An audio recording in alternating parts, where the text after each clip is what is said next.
Happy Monday, folks, and welcome back to WWE Network and Chill, where every single Monday right here on the show, I, Graham Giason Matthews, break down all the content that I watch on the WWE Network. And today we're talking Total Bellas Season 2, Episode 6, The Wrong Move. So we'll talk more about that, what that means in a moment. But we kick off the episode with Daniel, Bryan, and Brie Bellas discussing middle names for Birdie. So obviously they would go on to name their child Birdie Joe Danielson. At this point, we only know Birdie is the first name, which I still think sounds dumb, but it is what it is. We find out what the significance of Joe is later on. So Daniel Bryan contemplates Helga because he is 98% Viking, and they have DNA tests done in a moment. I'll talk about that momentarily. But they have these DNA tests done, and Daniel Bryan says it's confirmed that he is 98% Viking. And for a second, he never shows anyone else the results. He just reads them off himself. So I thought at the end, the payoff would be that he was joking the entire time. But apparently that wasn't the case. He actually is 98% Viking, which is hilarious. But anyway, Brie and Nikki visit Mattel HQ, their headquarters, to see themselves as Barbies, which I'm shocked WWE never did before recently. That seems like a slam dunk, having divas as Barbies. That seems like it would be a logical move to make, but apparently they didn't have them before Mattel did them a few years ago, or just earlier this year, whatever. And then seeing stuff like this, Nikki decides that, or, contemplates not wanting to retire. She said that the plan was that for her to come back at SummerSlam 2016, which she did, only to wrestle through WrestleMania and retire there at WrestleMania 33. So, which I never knew. I only thought she took time off after WrestleMania because she was working hurt. And it was reported that she was working hurt like back in February or March or something. So it was pretty apparent that she would be taking time off after WrestleMania.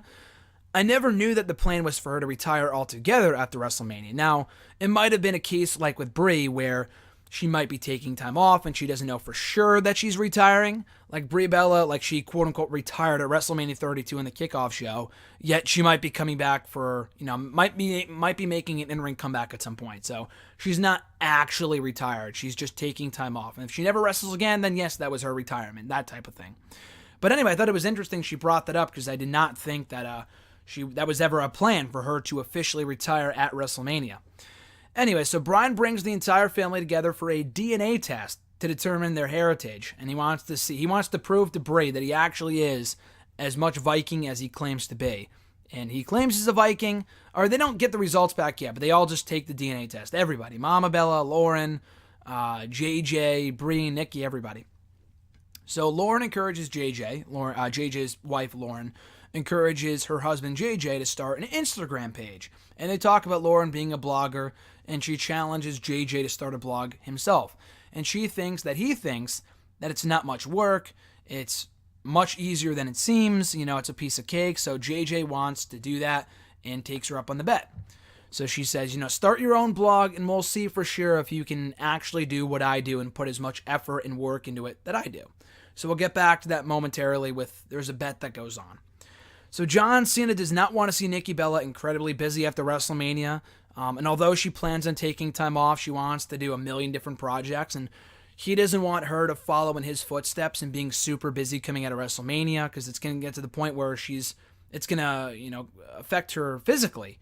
And especially after her neck issues and whatever, she doesn't, John Cena is just looking out for her health. After that, we get a shot of JJ and Lauren at dinner or lunch or whatever with John Laurinaitis and Mama Bella. JJ wants to be competitive with Lauren, which I don't think is the best idea considering they're just coming off of marital issues and arguing and fighting and all this other kind of shit, so probably not the best idea, but he seems like a competitive person, so he wants to be competitive with Lauren.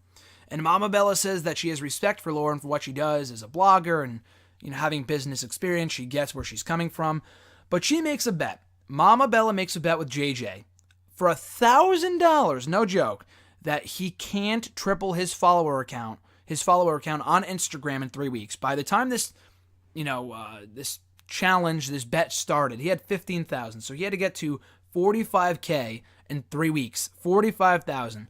A fucking $1,000. So apparently this family is so rich they could just throw out $1,000 like it's nothing. And they didn't play it off like a joke that one of them was going to be $1,000 richer by the end of it. So I thought that was a bit much, but that's pretty much the theme of this episode is challenging and being competitive and making bets, especially at least with JJ and Lauren. JJ really wants to prove to Lauren that it is every bit as easy as it seems, and Lauren disagrees, as does Mama Bella. Hence why she made the bet. Nikki says that she even can't gain followers that quickly, that many followers that quickly. And you just see the pictures that she posts on her Instagram and how difficult it is for her to get followers. And if she can't do it, then she doubts that JJ can. So Nikki takes this picture in front of like a hot tub or a pool or something, and she posts it to her page. So JJ realizes his audience, understands his audience like a smart businessman, and takes a similar picture, but just a parody pic, like with his shorts up and some shit, just so it looks funny. So it's going to get him just as many likes, if not more, than Nikki. And I don't know what his page is. I'm not sure how many followers he has now or how many likes that picture got. But I thought that was funny. So JJ is quickly growing on me. He was very annoying early on in the show, especially on Total Divas. But so far on Total Bellas, he has been a treat to watch, especially in season 2. Anyway, so they get the DNA test back. Brie is more British and Irish than she is Italian. She also is like part Jewish or something. And Bryan is indeed 98% Viking. So Brie and Bryan bake some bread, because apparently that's a part of her Jewish heritage, and now she's all about the Jewish heritage and some shit. So JJ gets his chest waxed for Instagram followers, which looks like it's incredibly painful. It looks like a scene straight out of 40-Year-Old Virgin. That looks incredibly painful. After that, Brie wants to learn more about her Native American history in Arizona, her background, her heritage, and the history of Native Americans in Arizona. So now she's all about the Native Americans and some shit. So she wants to go to museums and learn much more about it. And Bryan feels that she is not giving him the equal attention to his heritage and being a Viking. So that's kind of the way their marriage works, apparently. And we'll get back to that later.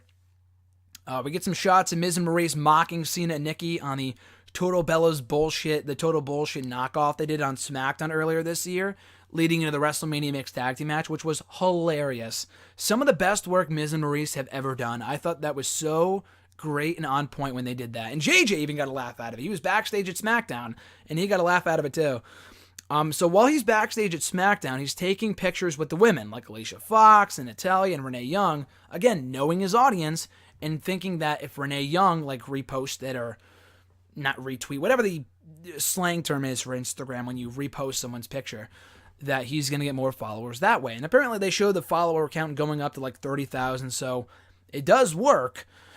It apparently does work that he can get more followers and taking pictures with backstage WWE personality, which is pretty funny. Specifically the women. You know how it's always the women and never the men. At least maybe he took a picture with fucking like AJ Styles or something, and I didn't know it, but from what we saw on the show, it looked like he was only taking pictures with the likes of Renee Young, Alicia Fox, and Natalya, which is very smart.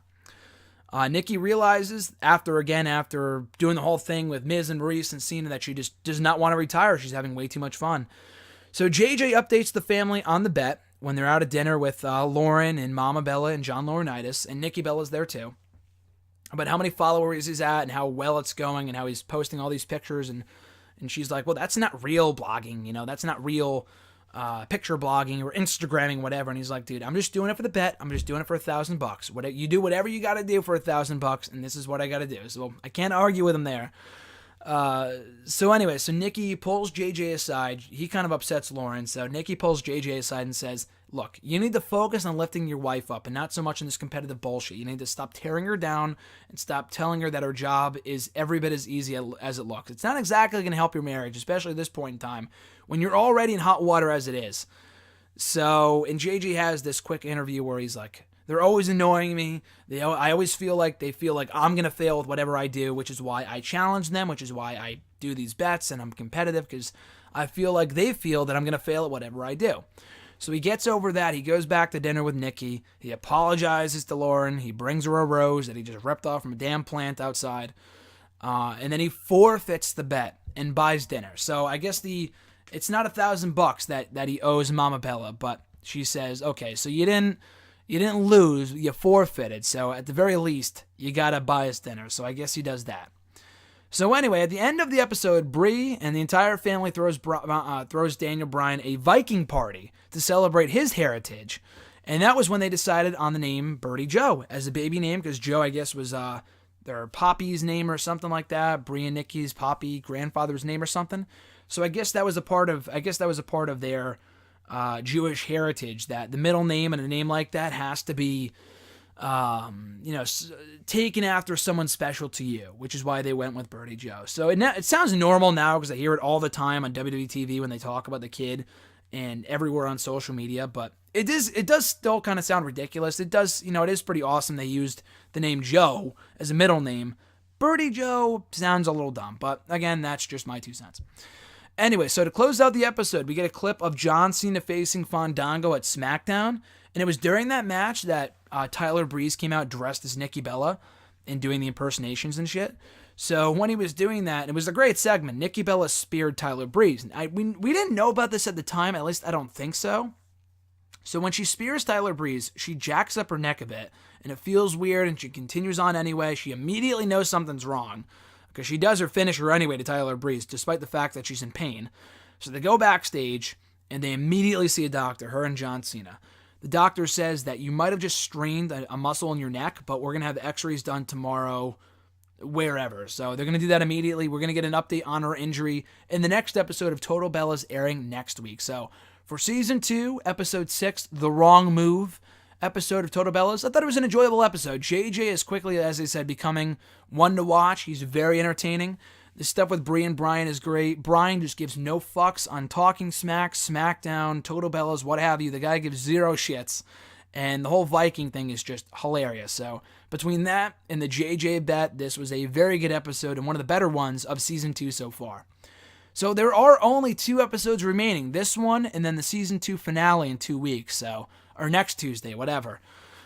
So I look forward to watching that. And then Total Divas kicks up again. Season 7, I think, kicks up the very next week after Total Bellas wraps up. So it's going to be a busy week, busy time here on WWE Network and Chill. And I'll also review anything that goes up on the network that's not Total Bellas. This stuff is not airing the network, like I've said, only the E! Network. But there's nothing must-see airing on the WWE Network anyway. There is like story time and whatever, and I watched those, and those are great. They're very enjoyable, but they're not worth reviewing, though. There's really nothing to talk about. Anyway, guys, thank you for checking out the video. I appreciate it. Be sure to like the video, drop a comment, subscribe to the channel for more daily content, and share this video. All that stuff is amazingly appreciated. Like I said, we'll be back next Monday with another all-new review of Total Bellas Season 2, Episode 7. In the meantime, and in between time, guys, I'm Graham G. Matthews. Have a great rest of your week, and I'll catch your ass down the road.